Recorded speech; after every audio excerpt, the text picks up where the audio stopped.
একদিন এক ছোট্ট টুনটুনি পাখি তার বাসা থেকে বের হয়ে খাবার খুঁজতে গেল।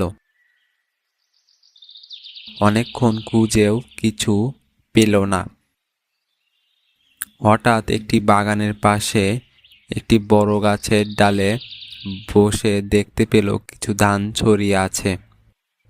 টুনটুনি খুব খুশি হয়ে সেখানে নামলো এবং ধান খেতে শুরু করলো।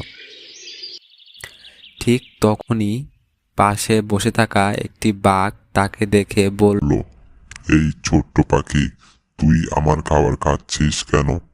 টুনটুনি ভয় পেল, কিন্তু তার বুদ্ধি খাটিয়ে বলল, বাঘ মামা, আমি আপনার খাবার খাইনি। আমি তো গরিব পাখি, একটু খিদে মেটাচ্ছি। আপনি এত বড় বাঘ, ধানের সঙ্গে আপনার কি কাজ?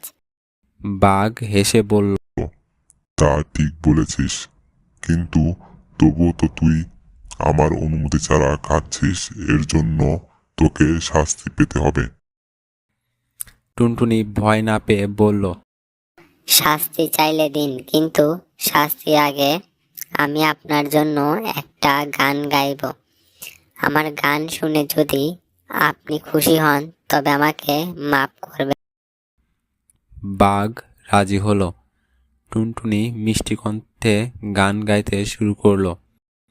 বাঘ সেই গান শুনে এতটাই মুগ্ধ হলো যে বলল, তুই খুব সুন্দর গান করিস, তোর শাস্তি লাগবে না, বরং তুই এখানে যত খুশি ধান খা।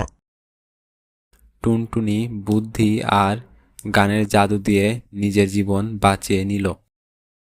গল্পের শিক্ষা হলো যে বুদ্ধি ও মিষ্টি আচরণ দিয়ে কঠিন পরিস্থিতি সহজে সামলানো যায়।